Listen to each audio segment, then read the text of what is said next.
I'm here to talk to you about refrigerators. I'm not sure if you ever felt some affection towards your personal refrigerator. I did that many times. But basically, what we're going to talk about today is about the ways dating sims and visual novels make you fall in love with things that you would normally maybe not really fall in love with. And you know, some tips and tricks and the things that we are actually using in making our own game. But that's about that in a second. First of all, let me introduce myself very quickly. So I'm Outstar, hi. And I am a lot of things. Basically, I'm a game developer mainly. I actually worked in a lot of different parts of game development. I started out in AAA, and I was working on The Witcher 3. Then, thank you. I am responsible for. I was responsible for facial animations of characters, but I was also responsible for the bug fix where I reported that the boob wobbling is a little bit too much. So the way the boobs are wobbling and that they're not wobbling too much is actually my fault, so you should probably hate me instead of like me for that. But yeah, after that I worked in casual gaming industry, which was actually really fun, and I worked on hidden object games, and then I went full indie, which I'm doing right now, and I love it. So I am also a Twitch streamer and a YouTuber. For those of you who watch me sometimes, thank you. It means a lot. But still, I stream and do videos mostly about other video games, not my video games. But I also sometimes try to combine these things and do games on streams, which is always fun. And yeah, I'm right now working on a game called Cold Hearts. And Cold Hearts is the game about romancing refrigerators and the meaning of life. It's actually something that started from just a simple Twitter joke between me and my friend. And we ended up engaging in this project so much that we are working on it for over 2 years right now. And we are very deep in development right now. And we do plan to release the game this year, actually. So it's, yeah. I'm very happy to say that the progress is going very well. We released the demo last year, actually the year before even, yeah, because it's already January. But yeah, we released the demo in 2017, and it got a lot of positive feedback from people online. And we went on from that. So basically, we wanted to make a game about this funny premise, which is dating refrigerators, but open the way for gamers from all across, the genres, people who usually play RPG games and don't really play weeb games or dating games or anything like that, to open themselves a little bit more to the genre. So have like an entry point which will make them try more of these games, because Cold Hearts is a game that starts with a funny premise, but it develops into being something a little bit more serious and a little bit more, advanced. So basically, it starts off like just a general visual novel. You have, like just how do you imagine a visual novel? There's a piano music playing in the background and a sad backstory that your character is unfolding from you, but then your fridge starts talking to you. Well, how it actually unfolds is kind of funny. I didn't pull this particular scene in there, but you are the person. The protagonist is genderless, by the way, so whoever you imagine to be the protagonist, that could be the person. And it starts with the protagonist telling you how he's lonely since the father died, and everything is like his. I'm usually using his. My friend who's developing the game with me is using she's. So basically, don't care about the pronouns when I talk about the protagonist. It doesn't matter. But you are woken up in the bed one day by your fridge, because you usually go to your fridge at night to grab a snack, and that's like a wonderful relationship you're in. Every night you just wake up in the evening, you go to your fridge, grab a snack, go back. One day your fridge comes to you and feeds you chocolate. And that's how the game starts. And it's not just one fridge. There are multiple refrigerators, also washing machine. We were planning a toilet, but this actually, yeah, it got scratched out of development. Yeah, the appliances talk to you, and the game was actually the demo of the game we released got some really nice feedback from YouTubers and streamers that we didn't even contact them. Basically, just downloaded the game from itch and played it. And one of the people who played our game was Cinnamon Toast Ken. And he made a playthrough of the demo. And when we were checking out the comments of his videos, we were finding exactly the responses we were looking for. And those responses were, why does a game about dating a fridge have better character development than half the games that come out nowadays?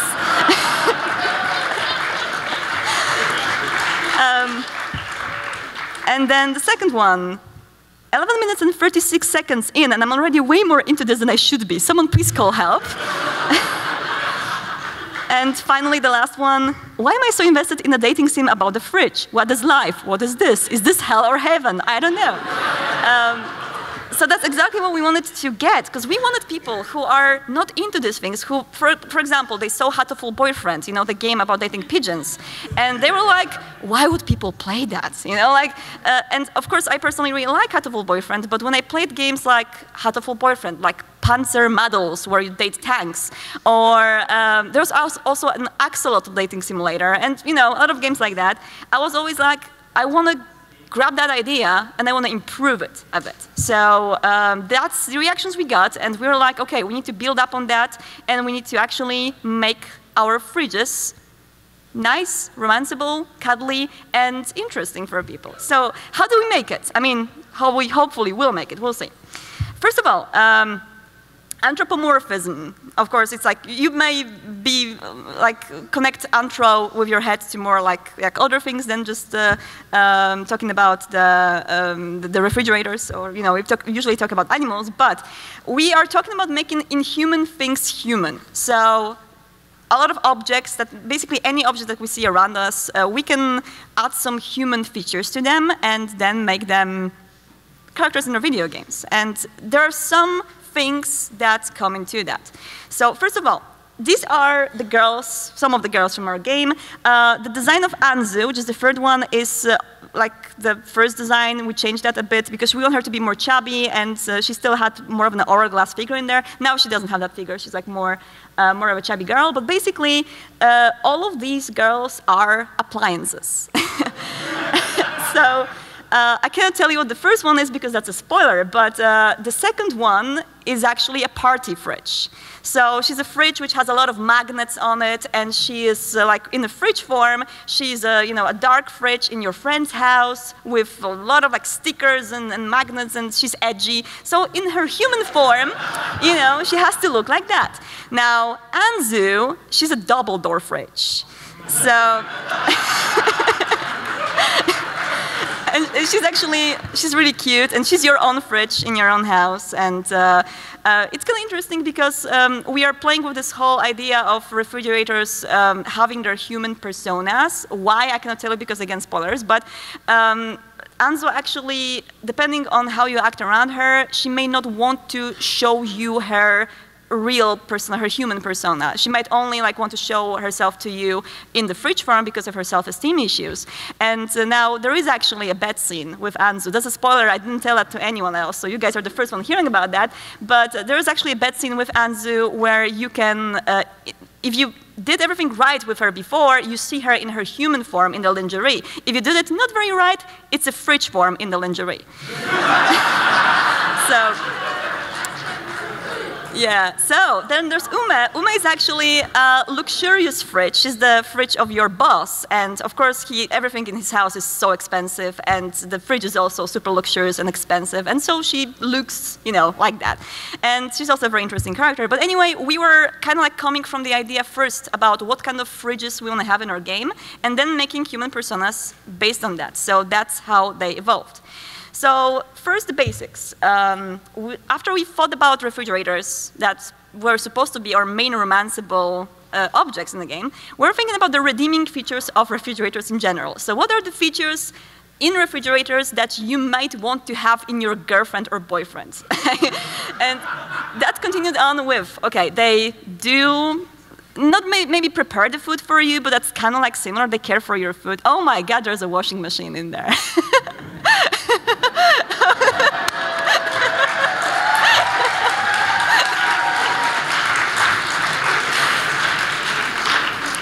Yeah, washing machine is also dateable in our game, by the way. So, just saying. So the redeeming features, of course, like the washing machine, she launders your clothes, right? She cares for you. The refrigerators are, well, cool in the front, but hot in the rear, as we call it. So, yeah. So these were the first things we built up on, and then we added variety, because of course you can have a microwave that is universally hot, and you just think, okay, microwave equals hot, but what if you have 5 microwaves? Do you make them all hot? Do you make one of them, I don't know, very quick? Or, not? You know, like there are many things that you may think about, but the variety of the refrigerators was also important for us, so we can make a lot of paths in our game, which will be explorable. After that, we were trying to make them cute visually. And now I know that cute is actually a very subjective thing. And for me, it was kind of an issue. I'm the main artist for the game. And I'm doing, the only artist for the game. I'm doing all the artworks. My friend is doing the implementation. So this is like a duo project. And when I was drawing them, my problem was that I was never drawing Japanese style that much. So anime, manga was not my forte. And I was raised on digital painting more, so the style of the game is very much a mix of me doing digital paintings and trying my best to somehow pull off this Japanesey style, which is, I guess, for me it was a struggle, but in the end it turned out to be original and different than the other games. So we're not very much like, you know, we didn't think it's a problem really. And making them cute visually meant for us that although we want to have a variety, so for example, there are like different silhouettes of the characters. So we have a chubby one, we have a super tiny one, we have a tall one, more androgynous one. We wanted to make sure that that they're all kind of cute. You know, because it's a regular thing for the visual novels. Usually the characters are just good looking, so they are more appealing for the player. But of course, I do want to challenge everyone who do plan to make a visual novel to think about that. How do you want your characters to look like? What exactly do you want to, how exactly do you want to add some diversity to that or some variety? How do you want to be different from other games in the market? Because we have plenty of games with pretty girls and pretty boys, and maybe there's time for something new. Anyway, after that, after making the designs, the visual designs, we decided that it's the best idea to add the backstory, which for each character had to be different, and for each character had to be built up from the scratch and explain the motivations and explains in general how they turned into fridges or how they are trapped in the fridges. Like that's a bit of a spoiler, but you guys gotta learn that from the game. But the backstory had one more important feature. And that's the part of the serious stuff that is also important, in my opinion, to really create the emotional engagement with the characters. First of all, you have those like funny premise. You have the first romances, like some sweet things happening. But what really makes you change to a character, usually when you play a video game, is some sort of a tragic backstory or something serious going on in the back there. And that's why we did add some tragic backstories to our characters and made sure that as you explore them, you slowly start to understand why they are this way right now. Another serious thing that makes you more connected to the characters in a video game is the possibility of separation. Like you probably all know from playing Final Fantasy VII how much you cried after Ares died, right? It's, come on, everyone play that game. Dumbledore dies, okay? Sorry, I'm the most horrible person. I'm Slytherin, I'm sorry. So yeah, I'm not going to tell you any more spoilers, I promise. But in general, the possibility of separation is something that makes us more chained to characters and makes us feel like we care. For example, recently I'm playing Danganronpa. I'm not going to give you any spoilers, but when I'm playing that game and I think about how I may lose one of my husbandos or waifus in the game, I just start to be super emotional. When it eventually happens, I cried a lot. I cried a lot on Danganronpa too. But after that, you have the importance of the lore. So I do believe that even in visual novels, although a lot of visual novels don't pull it off very well, the general lore is important. And when you have a game about romancing tanks, refrigerators, or anything like that, I feel like some explanation is to be given to the player. I know that they're not maybe there for the explanation. They're there to bang a tank or something like that. But still, the explanation for why exactly we're doing this is kind of important. Like usually games do that like in a way that Panzer models did it. I'm going to the school, and for some reason, all the other students in the school are girls who are also tanks, and I am the only human in there. And how did that happen? Or Hatoful Boyfriend. I'm not going to tell you what happened there, but that's a spoiler. Yeah. So I'm not going to tell you exactly what's up. So the importance of the lore of the characters, how they tie to the general lore is, I believe, also important. So after we design the characters and after we have the basic backstory done, we have to think about how do we want the player to fall in love with them slowly. And for that, we can go back to the real life for a second and think about the stages of attraction to real life people who are around us. So at first, usually, it's the looks. Like we check someone out and we're like, ooh, that person is really up to my standards or whatever. And I don't know, I haven't dated in a while. I'm married for 10 years, so I don't know how it works nowadays.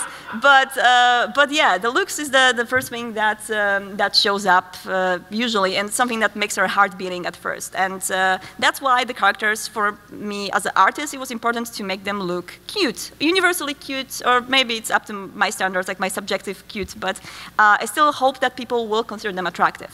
Then it's the wits. So it can be all about the looks usually. Like you have to engage the character, the protagonist, with your characters in a way that you will want to know more about them, or you will be compelled about them somehow. So it's all about the dialogue. It's all about the first encounters and thinking about how the first encounters are played out to make you slowly feel more and more and more. And then something that I think is more taken from the real life for myself, it's the memes. So when you when you slowly start to get to know someone else, you probably start to talk online and you exchange the memes and you exchange the funny things, and that's how you bond with someone. And that's why we also made sure that all the characters in our game have those funny moments that you can, spend with together. And I think that's how a lot of games are doing that, actually. You always have those cute moments, those funny moments that bond you more with the characters, only to crush your heart after when you realize that there's some tragic stuff going on. But I think the balance in between these two is very important. Did you play Persona 5? Who played Persona 5? Yeah, that's good. Okay, so for those of you who haven't, this is one of the examples of the cute moments that really bond you with the character. I know that not everyone ships the main character with Futaba. I am the part of that ship. I love that ship. But basically, Futaba, she's a very cute girl in a kind of a, she actually has the problem that Japanese people call hikikimori. She doesn't go outside of her house. And there's one moment where she actually goes out to Akihabara, and she is in the store, and she gets lost in there, and she gets a panic attack, and she doesn't know what to do. And then after you finally find her, it turns out that she was just relying on you so much, and you were the only person that could save her from this panic that happened to her. And that's one of the cute moments that really make you feel like, oh God, Futaba is relying on me, and that was so cute, and it was so adorable, and I need to hug her and be with her forever. So moments like that can be funny, can be sad, can be cutesy, but they always bond you more with the characters. Now, that's more a difficult topic to talk about. Like, how do you really make a villain romanceable? So usually in games like that, there are a lot of Japanese games which really go into that topic super hard, without any remorse. How do you sweeten the villain, and how do you make the villain romanceable while the villain still maintains a villain? We have a character like that in our game. I can spoil you which one, but there's one character which is inherently evil, and we need to make sure that she is actually someone that you start to trust throughout the game, so we can crush this trust later. So making evil characters more compelling, you can do that again through manipulating the protagonist, or I mean the player actually, and other techniques of shady design, as I call it. A lot of games do that. Japanese games, for example, I'm not sure if you played Amnesia Memories. It's one of the games which has a very disturbing romance in there with one of the characters who at first seems to be one of the most friendly characters towards your protagonist, but then after a while turns out to be extremely abusive. And I feel like this sort of design is extremely interesting and something that I really like to explore in the video games that I play, but it should be a given that it requires trigger warnings just to make sure that no one has a very bad experience playing your game. I feel like Japanese games really drop the ball in there, that they usually don't do trigger warnings and they just like throw you into super abusive relationships and scenes that you don't want to participate in. But yeah, as soon as you do that, I feel like it may be quite interesting to study the psychology of villains. So for example, if you ever find yourself procrastinating to watching the videos on YouTube about psychopaths or anything like that, just find out some psychological aspect of how people manipulate others into relationships and also use that for the negative characters in your video game. That's more of a topic that, again, it's more controversial and something that not everyone might be into, but I do feel that games with that sort of design of characters are quite interesting, and they do require a lot of subtlety in design. So, what about the endings of the visual novels? So there's something I want to talk about more a bit, because usually when you think about the romance, I mean, I was raised on the Brazilian soap operas. Like when I was 13, 14, I was constantly watching like some, I don't know, Paloma or Esmeralda or anything like that.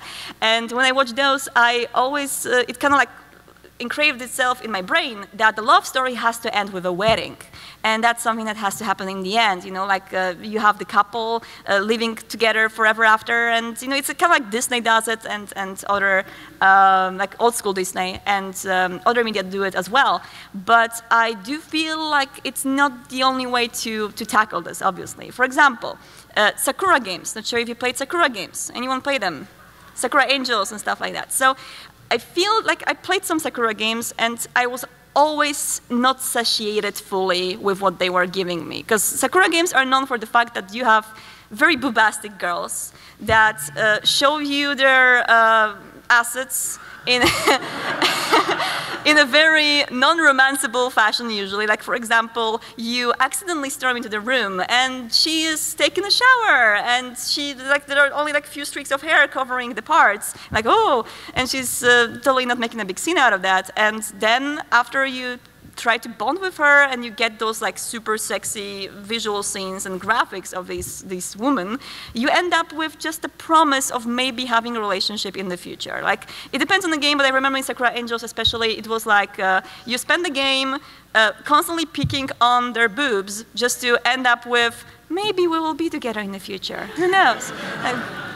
I want to smooch you now. Like, what is happening? So yeah, for me, it is always important to have a healthy balance in between a promise and a hope for something more and an actual satiation of your own needs as a player. So I feel like it's very fun to end these games and the romances in some sort of a promise for a future that also opens the way for fan fictions, for example, so people can actually write their own endings, but also give you the sort of the feeling like you accomplished something in this relationship, like you are already bonded. There's a bond between you, the person is not going to leave you, or you know, anything like that. So basically, in Cold Hearts, what we did, again, it will be difficult to talk about it without the spoilers, but what we did is we tried our best not to tie the romances essentially with the good endings of our game. Because it's not always about yourself and about basically, because the whole idea of having a refrigerator that's romanceable in your game is that the refrigerator is an object, right, that is in your house, and you own this object. You use it on a daily basis to store food. And now when you feel that that object has human emotions, would you still be considered an owner? Is it still the ownership, or is it something more? Can you still put the meat inside without the consent of the fridge? So it's an idea that we were exploring a lot, and we were thinking about how to tackle it properly. And in the end, we decided that maybe the idea that the characters in the dating sims, and I mean actually in the visual novels, because I think our game is more of a visual novel than a dating sim, are not really, they don't owe you a romance. It's not like you should be romancing them at all costs, because it's not always the best ending. It's sometimes better to let them go, which is, of course, a shattering feeling. That's what we want to do. We want to shatter the players' hearts. But it's something that I also found very compelling. And that's why I don't think that essentially when you're making a game in which you want to emotionally connect your player to the characters in your game, you have to promise them the happy ending and being together forever. I'm way more emotionally attached to characters that I lost throughout my gameplays. You know, like, again, Final Fantasy or anything like that. We feel all those emotions for characters that we do not even have the happy endings with. So that's something that I feel might be a better idea in the design perspective. So for me, the recipe for creating romanceable objects in a video game that you may also use if you ever want to make a game like that. And I do really encourage you to do so, because it is very easy to make a visual novel on your home computer. You can use RenPy, which we are using, which is a free engine. And the recipe is actually a little bit of seriousness. So we're not making a fully humoristic game. There has to be some sort of the seriousness in there, some backstory that really is compelling and makes players feel things. Then you have the emotions, which come from a lot of sources, both the looks and then the wits and then the memes and then the other things. And the humor, which is something that you cannot really function without with a game like that. Like, come on, it's dating refrigerators. Like, you have to add some humor in there. And with that recipe, we try to create our characters. And yeah, I hope that we pulled it off. And that would be all for today. But I would love to have some more, answer some of your questions and to give you more information if you have. Thank you.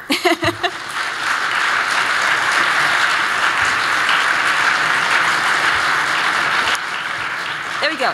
I'm not sure if there may be a microphone for people who want to ask questions. Is there a microphone? Okay, there we go. So, I guess the concern I have on this game is that you seem to be like selling these characters to us based on what they can do for us. Yeah, I get you. What they can do for us. Yes, exactly. Yeah, I agree with that, yeah. Yes, absolutely. So the question was whether it is all about making the characters do something for us, or whether it's something more than this. I feel like we start with that, because like the first levels of attraction for me is that we see just the general perspective. So we see the looks, we see things that are very, the first level of basically like getting to know each other. You see the personality, you don't really see the heart of someone. You get to know the person for the first, oops, sorry? Java, no, what happened? So you get to know a character first for those like very basic things, and then afterwards you realize what the actual needs of another person are. And we really wanted to make sure that in our game the needs of other characters are also met, because if they are not, you are not going to get a good ending. And as much as there are actually paths in our game where protagonists can be evil. So when the protagonist is doing all those typical visual novel stuff that you usually would do in a dating sim, so trying to force themselves into a romance with someone, that's not a good way in our game. And we really wanted to explore that topic, that it's not really the romances, how they are built in the regular dating sims. It's not how romances work in real life. And you cannot just like grind your way to be with someone. And we wanted to explore that topic, so after the initial meetings, which are more about the protagonist than about the other girls, it is more about the needs of those girls and not about your needs. So yeah, no problem. Any other questions? There we go. In working on this game, did you discover any differences between trying to tell a romantic story in an interactive medium versus a traditional narrative medium like a book or a movie? Honestly, I do not have much experience myself in making the non-interactive media. So basically, I've never written a book, I never made a scenario for a movie. I was always making video games. So for me, it was quite natural, but also I had to, like the main problems we had is that we wanted to have a lot of choices in our game, and we wanted, because I was personally very tilted when I played Hatoful Boyfriend and I saw only a few choices throughout the whole game. I was like, I want more in my game. I want to have more control.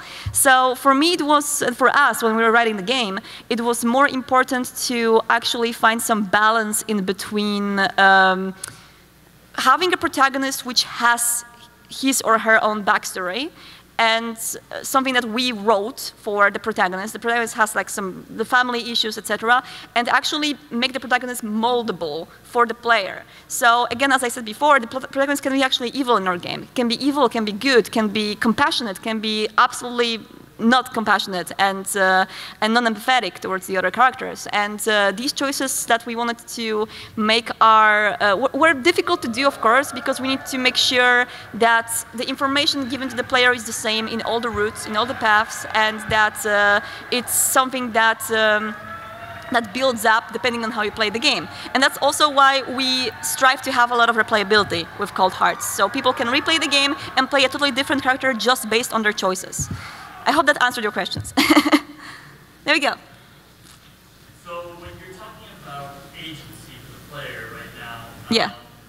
How much agency do you truly actually give the player? Do you give them every opportunity to screw things up, or is there the language that you use, do you guide them towards the more positive ending or the more desired? Yeah, so that's a very good question, because that was our question that we asked ourselves when we were making the game. Obviously, we cannot make the unlimited amount of choices. Each choice is a development time that we have to spend on implementing that. And as much as our branches, I wonder if I can actually show you very quickly how our branches, like example branch, looks like without spoiling too much. I think I can do that. Let me just open this and see if you will be able to see an example branch. So there we go. That's one of the example branches in our game. Let me just like open that. So that's how it looks like. That's the example branch for one of the paths in our game. So these are the endings for this particular path, and there are 1, 2, 3, 4, 5, 6 endings for this. Actually, 7 endings for this particular path, and that's how it's built up. So basically, I have to close that so you guys don't read the details. There we go. How we did that is that we didn't want the player to obviously screw up too early and have endings like constantly, like just basically you die after each particular event. But what we wanted to do is to if this player is smart enough, of course, the player is going to know more or less which choice is good and which one is bad. Because I personally didn't like, in the games I played, that sometimes I picked the choice that I thought was good, and then everything just went to pieces. Like, of course, it's not about giving the player the total control, because you have to guide them a bit throughout this whole story that you're making. But I also wanted to make it interesting for a player to explore the bad choices. So the bad choices are sometimes, of course, for example, there's a story in there where the player is getting slowly more and more evil. The player themselves, but they do not jump from hero to zero. It's a gradual thing where, depending on your choices, you know that you're choosing choices which are more and more shady. So you know yourself that you are slowly getting on that path of evil, and you're actually manipulating this girl, and you're actually not doing like very good things. So you can always go back, and you can be like, oh my god, I screwed up. I don't want to be that bad for her. I want to make sure to set things right. But if you really want to, you can explore this evil path to its fullest, and that's where you get the worst ending, obviously, which may be interesting for some people. So I hope that it answered your question. Sure. There we go. So what's the scope for your games? You chose individual characters. How do you start? Small or just more? There are actually 6 romanceable characters in the game, and basically there are basic 5 paths. in one path, you are able to date one of the two characters. And there's additional unlockable path where you can date someone that you meet before in the game. So basically, after you get good endings in all the paths, you can get the sixth path, and seventh romanceable character, which is also available. So basically, I can tell you that there are 6 romanceable girls and 1 romanceable boy. So that's what we have in the game right now. Yeah, no problem. Were there any like visual novel or dates and cliches and stereotypes that you guys were active in avoiding? Yes. Some that you guys decided to embrace either A, the satire of it, Yeah. or B, just for fun? Yeah, I mean, that's a good question. Like, I wanted to particularly avoid the grinding, because for me, the grinding for dating, that's why I don't call my game the dating sim, but I call it the visual novel, because I haven't played a single dating sim that it didn't involve grinding. So no gift giving, no going to school to raise your stats just to date a girl that is into people with higher knowledge, no going to the gym to gain more strength or anything like that. That was something that I really disliked in dating sims, and that's why I tried to strive away from it. What I did embrace, though, from my own personal, you could say, interest, was that I really wanted to make the artworks for the game, add some artworks which are semi-erotic. So for me, it was important to explore these more erotic themes, but on the characters which are less cliche than usually are, because we don't have like the Sakura girls which are bubbly like hell and hidden by single streaks of hair. But I wanted to draw some more. It's a fully sexual themes, because we really want to actually have this game streamable on Twitch, so we had to make sure to censor it a bit. But I wanted to explore this, attractiveness that usually visual novels have with their special screens, how they're called. So basically, after you get deeper in the romance with someone, you unlock the special screen with that person, I don't know, in a nice scene, a nice pose somewhere. And that's a cliche I personally wanted to have, because I enjoy this sort of artworks, so yeah. Any more questions? There we go. What video game character broke your heart the worst? What game broke my heart the worst? Yeah, Danganronpa 2. Yeah, because I really love the character that died in, yeah. So, yeah. You probably you can guess which one, because I'm like super much of a normie, and I love the characters which usually people love. So yeah, for me it was probably Danganronpa 2. It really crashed me. But I also felt extremely emotional when playing Persona 5, because I loved all the characters. But I guess it didn't break my heart that much, because eventually the ending was good. So, spoilers, but still.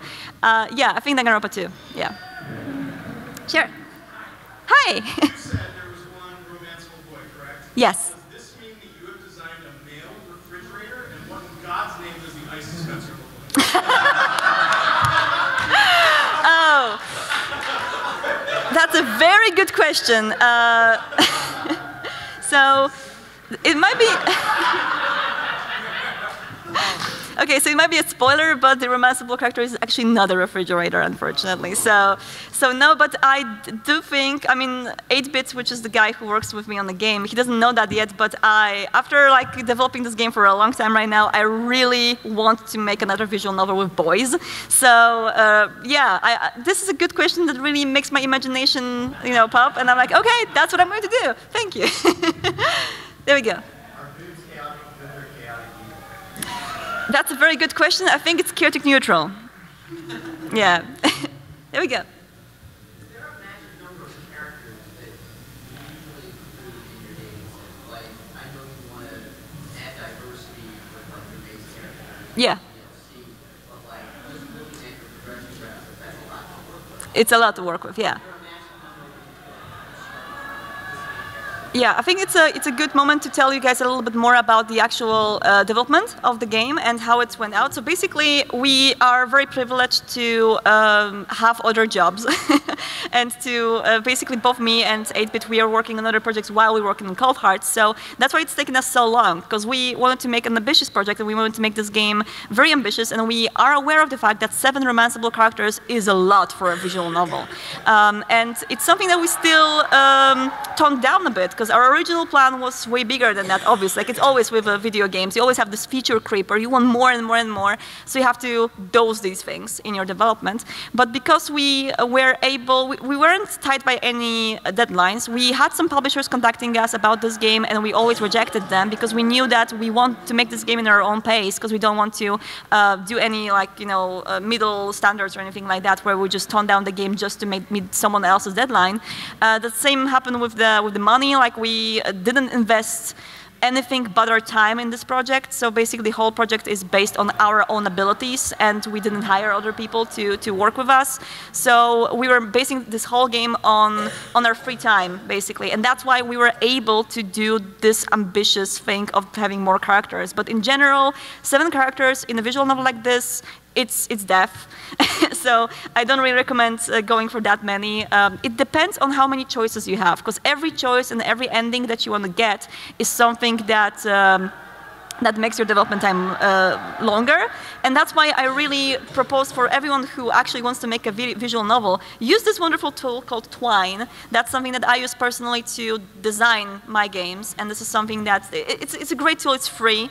So how it works is that I usually make these blocks in there before I write any text inside. So there is text inside, as you can see when I go in there. That's like the beginning of our game. And okay, that's actually the beginning of the after demo. That's fine, you can see that. So basically, after, I don't have to write the text inside, I don't have to write exactly what happens in each event, but I plan the whole story. So I make those little blocks, I plan them out, and I put them until the very end, and then I know exactly how much work still waits for me. And that's how I personally do that, and that's how I know how much more I have to do. So, yeah. There we go.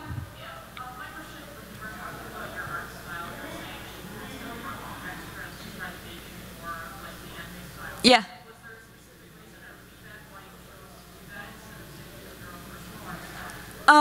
One thing was that I can actually show you more of the artwork for the game. Let me just go quickly to coldheartsgame.com and show you how the game looks like in general. So one of these things was that I personally wanted to explore that kind of an art style. So it's something that I didn't do much in the past, and something that I really wanted to do more in this particular game, and that's why I explored myself. But the other thing was that I wanted this game to be quite universal for the people playing it, and I do feel like there's a huge fan base for anime visual novels. So for me, it was like, if there's a way for me to attract these people and also attract people who are not very much into anime, I'm going to use that for my own advantage. So it was both a part of the, you could say a business plan, although we're not making this game for money particularly, but a plan to gain more gamers, but also a plan to evolve myself as an artist a little bit more. So it was part of those two things. There we go. So we are working with Ren'Py. And we actually really love Ren'Py because not only it's free, it's open source, it's based on Python, which is very friendly for us, and it's constantly updated. So throughout the development of our game, we switched Ren'Py versions twice, and it never was a big of a hassle either. So we basically ported our whole game to the new engine, and it twice already, and it wasn't really a big of a problem. And yeah, my friend who is co-working with me on the game, he's the main programmer. He worked in the past in Unity, he works in Unreal, and he is so much into Ren'Py because of this project that he actually is looking for a job as the Ren'Py software, not the designer, but the programmer, specifically because it's something so compelling for him. So yeah, I really recommend Ren'Py. Any more questions? There we go. What I think is really interesting about this project is how you are abstracting romance. Yeah. It's a deconstruction of typical romantic relationships. Yeah. Abstract to the point where they are not human beings, they are appliances. Yeah. Did you find it difficult, did you ever have any instances where, as you're crafting this, Yeah. and trying to be like, okay, we're getting to the heart of what makes a romance. Yeah. For someone else. Did you ever find yourself inserting something that's like, no, we can't do that, that's too traditionally heterosexual, cisgender, that's too traditional a romantic trope, that's not abstract enough. Yeah. Did you find yourself including things like that to give more variety and to appeal to a wider audience? What was striking that balance? Basically, it's kind of interesting because the stories are written half by me and my friend 8-Bit. So basically, he has half the paths and I have the other half. And we do play each other's paths and we talk about how we could improve them. So basically, we discuss this together. And for example, my friend 8-Bit, he's a very emotional, what? I'm sorry, I'm just so confused right now. By what? What she's talking about on screen. Yeah, she's talking about, it's basically a test that my friend did for me to see how the animations look like. So this is totally random text that he wrote in there, but of course it had to be lewd because that's what he does.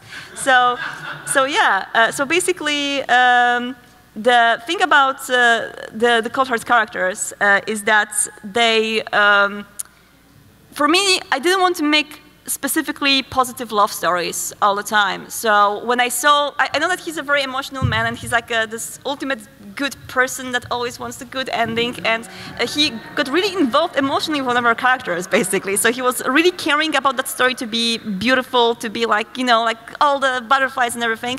And I was discussing with him and telling him, dude, what if we make it bitter? What if we make it sad in the end? Like, I know that you really want to have a good ending with her, but I think like this is too positive, and we may want to shatter people's hearts a little bit more. So I was usually the person who was like toning him down in a way that we need to make it more tragic, and he was the kind of a person that was, we need to make it more satisfying and, you know, like lovable. So that's usually the conflict. Yes, there was a push-pull. Yeah, I was the bad guy, he was the good guy. So we were just pulling it like in each other, which was very, very fun actually. And in the end, I believe that we couldn't avoid all the tropes, obviously, but we tried our best not to play all of them, not to play from. Like I got concerned a little bit because I saw this thing. Yeah. Yeah. Yeah. Okay, so this is you can actually check out how the facial expressions work like. So that's how we made them. I was just like browsing through the stuff I published online before just to show you. Yeah, the facial expressions for the refrigerators. Yeah, we had to pull this all off. That was one of the things about the art as well was that it was the first project in which I ever used line arts. I suck at line arts. I do digital painting, which is like totally not based on line arts. So that was the first project I actually had to use them on, and yeah, it paid out. So yeah, for me, just to answer the question, I feel like we didn't avoid all the tropes, but we want it to be the most non-trope way of approaching it possible, and that's exactly why we made a non-genderless, genderless protagonist, where you can actually imagine the protagonist to be whoever you want that person to be. For me, it's a guy. For my friend, it's a girl. So we are developing the game thinking this way. So yeah. All right, thank you so much, guys, for all your questions. It was really nice to have you there. I hope that you will try out the demo, which is available on coldheartsgame.com. Thank you. Goodbye.